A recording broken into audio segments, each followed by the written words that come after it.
반갑습니다. 재정학 9장 조세의 전가와 귀착 같이 보겠습니다. 첫 번째 전가와 귀착의 기초 개념부터 볼게요. 조세 부담의 전가와 귀착에 관해서 보겠습니다. 기능별 소득 분배의 관점에서는 어떤 생산 요소를 공급하느냐에 따라 사람들을 구분하고 각 그룹별로 세 부담의 귀착을 분석하게 돼요. 차별 귀착, 절대 귀착, 균형 예산 귀착이 있는데 각각 보겠습니다. 부가가치세를 동일한 세수의 법인세로 대체할 때 어떤 분배적 효과가 생기는지를 분석하는 것이 차별 귀착의 한 예입니다. 정부 지출을 불변으로 두고요. 한 종류의 조세를 같은 조세 수입을 가져다주는 다른 종류의 조세로 대체했을 때의 분배 효과를 분석하는 것을 차별 귀착이라고 합니다. 다른 조세나 지출에 아무런 변화가 없다는 전제하에서 특정 조세가 추가되었을 때의 분배적 효과를 분석하는 것을 절대 귀착이라고 하고요. 균형 예산 귀착은 다른 조세가 없다고 가정하고 특정 조세로 조달한 재원에 의한 정부 지출 사업까지 고려해서 조세의 분배 효과를 분석하게 됩니다. 절대 귀착과 차별 귀착이 좀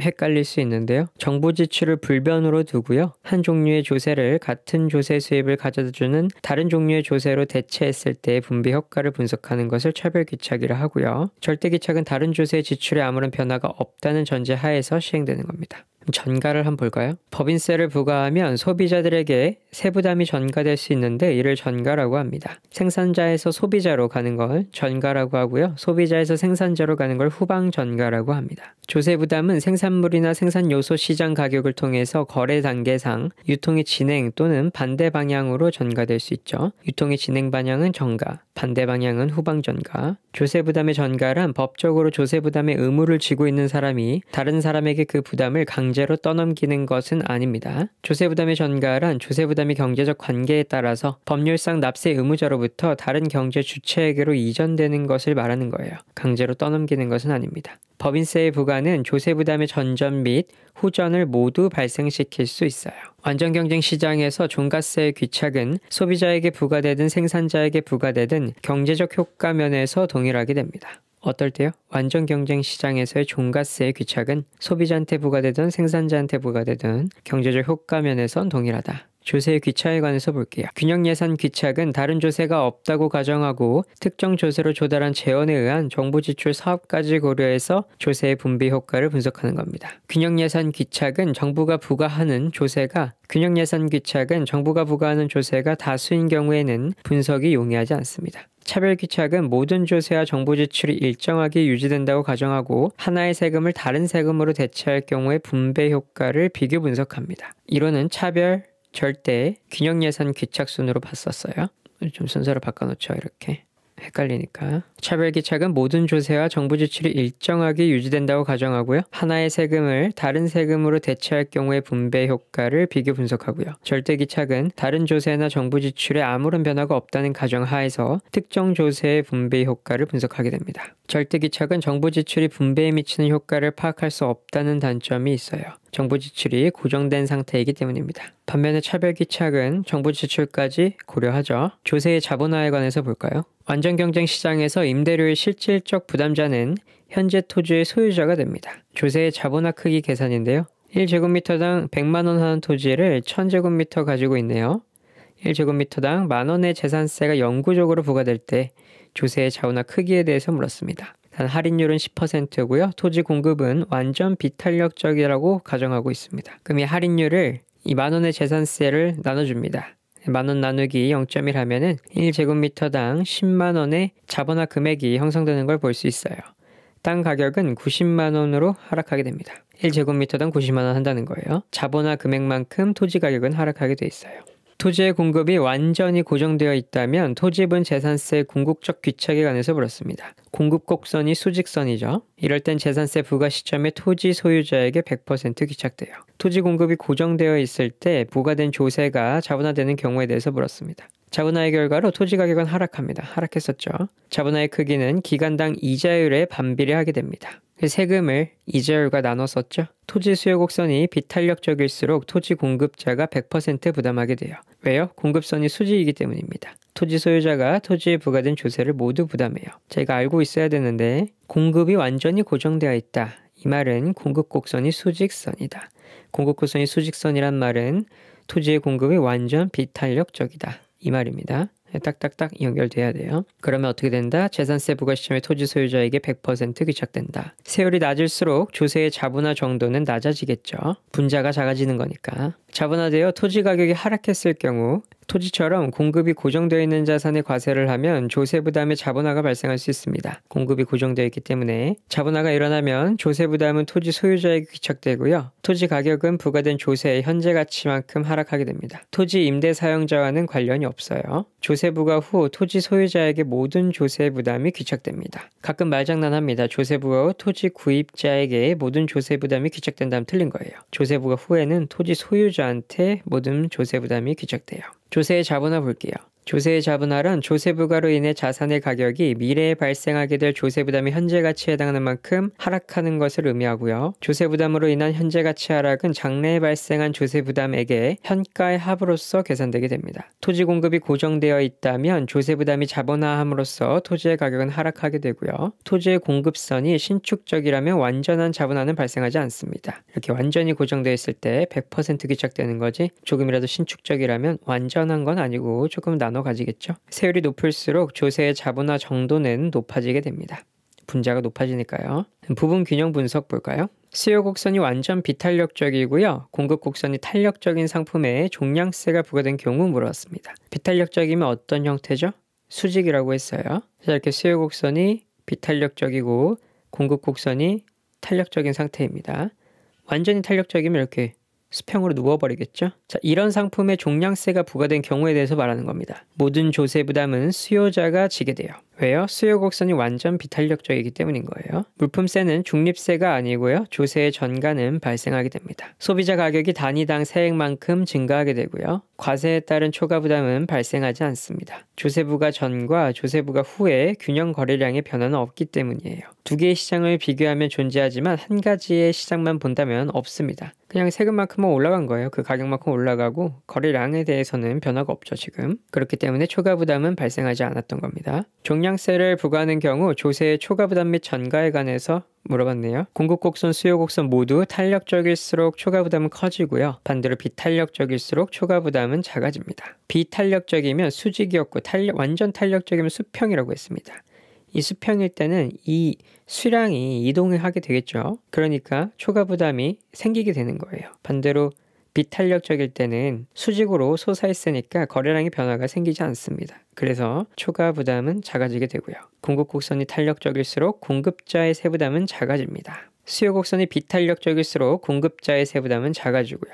비탄력적인 쪽이 어쨌든 세부담을 진다는 거예요. 누가 진다고요? 비탄력적인 쪽이. 수요 곡선이 탄력적일수록 수요자의 세부담은 작아지고요. 물품세 부과로 인해서 발생하는 재반 현상입니다. 물품세의 법률적 귀착은 누가 정부에 세금을 내는가에 의해 결정되고요. 경제적 귀착은 세금이 부과되기 전과 후에 개인이 사용 가능한 자원의 차이에 의해서 결정됩니다. 물품세의 경제적 귀착은 어떤 재화시장에서 세금이 생산자에게 부과되든지 소비자에게 부과되든지 달라지지 않죠. 수요 곡선이 탄력적이고 공급 곡선이 비탄력적일수록 소비자의 조세 부담이 작아집니다. 수요 곡선이 탄력적일수록 조세 부과에 따른 사중 손실이 커지게 돼요. 비탄력적이면 작아진다고 했습니다. 사실 이 파트에서는 이 두 개의 개념만 알고 있으면 소거하는 방식으로 오답은 충분히 나올 수 있어요. 여기나 여기에서 정답이 나오기 때문이에요. 거의 대부분. 담배 소비세를 인상하는 경우 볼게요. 담배 소비가 비탄력적일 때 세수는 증가하지만 담배 소비는 줄이는 효과가 크지 않습니다. 왜요? 비탄력적일수록 수직을 형성하고 있으니까 소비량의 변화가 되게 적겠죠. 조세를 가격이 상승한다고 해서 소비량은 별로 줄어들지 않고요. 가격 비탄력적인 재화에 조세를 부과하면 조세 수입이 높다는 걸 알 수 있겠죠. 종량세가 생산자에게 부과될 때입니다.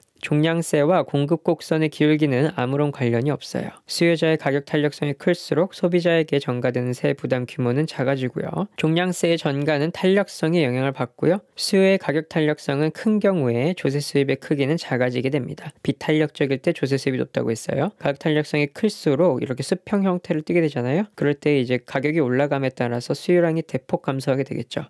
가로 세로만 알고 있으면 이해하기는 편합니다. 종량세와 종가세 효과 볼게요. 종량세가 부과된 재화의 가격 상승은 수요 공급의 가격 탄력성에 따라 달라지게 되고요. 종가세가 종량세보다 고가격, 고품질 물품의 개발을 저해하게 됩니다. 세금이 커지게 되겠잖아요. 그렇죠? 종량세의 경우 시장이 완전 경쟁적이면 조세가 수요자에게 부과되건 생산자에게 부과되건 상대 가격과 수량에 대한 조세 효과는 동일합니다. 종가세가 생산 요소에 부과되는 경우에는 요소 소득에 세율을 적용하여 납세 전 요소 소득에서 공제하는 방식으로 요소 공급자에게 부과됩니다.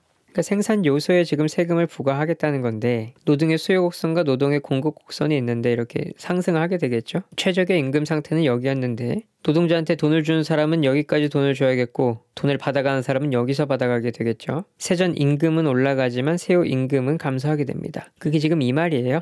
요소소득에 세율을 적용해서 납세 전 요소소득에서 공제하는 방식으로 요소 공급자에게 부과된다. 완전 경쟁 시장에서 종량세를 동일한 세액의 종가세로 바꾸더라도 소비자 균형은 변하지 않습니다. 독점 시장인 경우에는 동일한 세액을 종량세보다 종가세로 부과할 때 전체 조세 수입이 증가하게 되고요. 독점 시장일 때 어떨 때 증가한다고요? 종가세로 부과할 때 전체 조세 수입이 증가한다고요. 근데 완전 시장일 때는 종량세든 종가세든 소비자 균형은 변하지 않고요. 조세에 관해서 볼게요. 소비자들이 쉽게 대체재를 구할 수 있는 상품의 공급자들이 생산량을 조절하기 어려울 경우에는 그 상품에 부과되는 조세는 공급자에게 더 많이 귀착됩니다. 수요의 가격 탄력성은 크고요. 공급자의 가격 탄력성은 낮은 경우이에요. 대체재를 쉽게 구할 수 있으니까 수요의 가격 탄력성이 크겠죠. 공급자들은 생산량을 조절하기 어려우니까 가격 탄력성이 낮고요. 수요와 공급 중 하나가 탄력적이거나 모두 탄력적인 제어에 조세를 부과하게 되면 상대적으로 거래량은 대폭 감소하고 사중 손실은 커지게 됩니다. 일단 탄력적이면 사중 손실은 생겨요. 모두 탄력적이면 엄청나게 생기겠죠. 수요에 비해 공급이 상대적으로 비탄력적일 때 조세를 부과하면 공급량이 가격 하락에 덜 민감하기 때문에 공급자들이 더 큰 조세 부담을 지게 됩니다. 이 비탄력적인 쪽이 부담을 지게 된다고 했습니다. 계속 반복되죠. 그렇기 때문에 이 개념만 알고 있으면 소거하는 식으로 문제 풀기는 편할 거예요. 정액세는 비례세가 아니고요. 세율이 누진적으로 증가하는 소득세제는 납세자의 노동, 저축 및 투자 유인을 왜곡시킬 수 있습니다. 누진성이 강해질수록 왜곡도 심해지고요. 조세의 귀착에 관해서 볼게요. 개방경제에서 국가 간 자본 이동이 완전한 경우는 자본의 공급 곡선이 수평선이다 라는 걸 뜻합니다.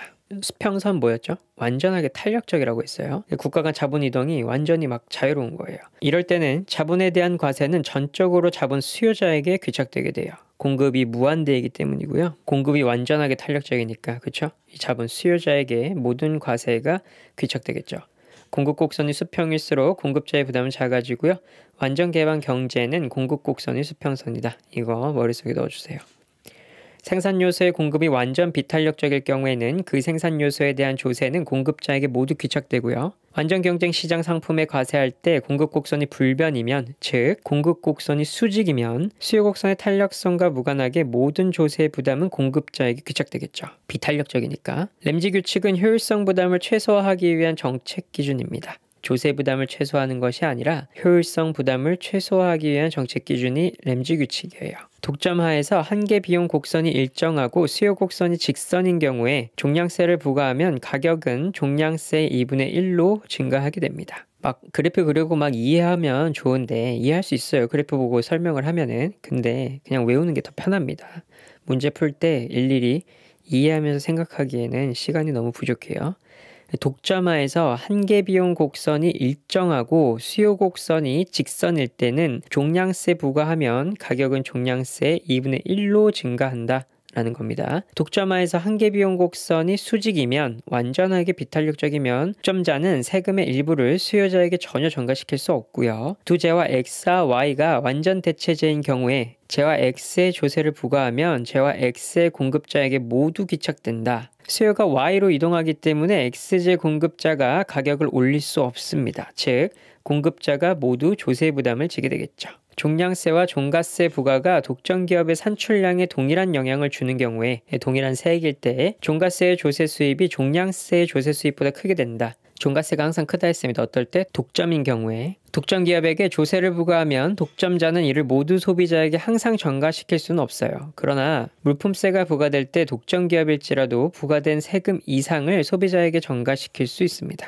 MC가 수평선이고 수요의 가격 탄력성이 1보다 크면서 일정한 경우에는 소비자에게 전가가 가능해요. 물품세의 법적 귀착과 경제적 귀착은 항상 동일한 결과를 나타내는 것은 아닙니다. 생산 요소의 조세 귀착에 관한 부분 균형적 설명입니다. 노동의 수요 탄력성이 무한히 클 경우에 근로소득 근로소득세는 노동 공급자가 모두 부담하게 됩니다. 노동 수요자를 뭐라고 말하죠? 고용주를 뜻하는 겁니다. 그러니까 수요 탄력성이 무한히 크답니다. 그렇다는 거는 고용주가 부담할 건 없다 그 말이에요. 탄력성이 크니까. 자본에 과세하는 경우 자본의 개방도가 높을수록 X곡선이 수평선에 가깝다는 겁니다. 개방도가 높을수록 자본 공급자의 부담은 낮아지게 되겠죠. 이 자본을 필요로 하는 사람이 더 조세를 부담을 진다는 겁니다. 지금 이 앞에 주어들만 바뀌는 거지 내용은 다 같아요. 공급이 고정되어 있는 토지에 대한 과세는 토지의 현재 소유자에게 귀착되고요. 토지의 공급이 신축적일 때는 토지에 대한 과세는 완전한 자본화를 가지고 오지 않고요. 노동의 공급 탄력성이 매우 작을 경우에 근로소득세는 근로자 대부분이 부담한다.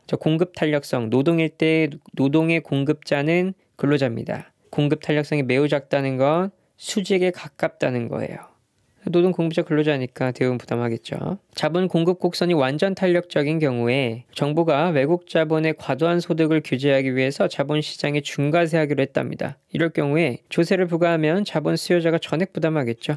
공급 곡선이 완전히 탄력적이니까. 공급 곡선이 완전 비탄력적이면 자본 공급자가 전액 부담했겠죠. 생산요소 과세의 귀차에 관해서 볼게요. 근로소득세는 종가세의 일종으로 근로소득세가 부과되면 근로자가 받는 순임금률은 낮아지게 됩니다. 근로자의 임금이 근로소득세만큼 낮아지기 때문에 근로소득세 부과는 전액 근로자에게 귀착된다 볼 수 있습니까? 아니죠. 노동 공급자와 수요자 모두 부담했죠. 아까 이거 봤었죠? 중간에 합리적인 임금이 있었는데 근로소득세가 부과됨에 따라서 임금은 상승했는데 이제 받아가는 돈은 적었잖아요. 최적에서 적게 받은 것만큼은 노동 공급자가 부담하고 최적에서 높게 준 만큼은 노동 수요자가 부담하겠죠. 소규모 개방경제 하에서는 자본 공급 곡선이 수평선이 되기 때문에 자본에 대한 과세는 조세를 포함한 자본의 수익률을 과세폭만큼 상승시키게 됩니다. 개방경제라는 건 공급 곡선이 수평선이라는 걸 뜻한다고 했어요. 소규모 개방경제 하에서 자본에 과세하면 자본의 공급자가 얻는 세후 수익률에는 변화가 없고요. 전액 자본 사용자에게 귀착됩니다. 조세의 자본화란 자산의 가격이 미래에 발생될 조세 부담이 현재 가치만큼 하락함을 뜻하는 것으로 자산의 공급이 신축적이라면 완전한 자본화는 발생하지 않는다. 계속 반복되네요. 조세와 보조금의 관계 볼게요.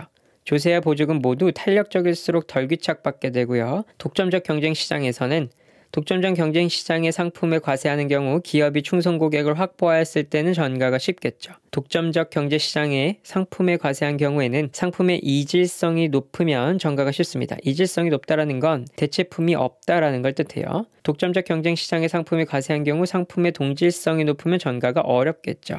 동질성이 높다는 건 대체품이 많다는 거고요. 독점적 경쟁 시장에 기업에 대한 이윤세, 중립세 부과는 기업의 이윤극대화 행위에 영향을 주지 못합니다. 완전 경쟁시장 개별 기업의 상품에 과세한 경우에 비해서 전가가 더 쉽습니다. 독점 경쟁시장이. 지금 쉬었다가 4번 부분 균형 분석 계산 문제부터 이어서 볼게요. 수고하셨습니다.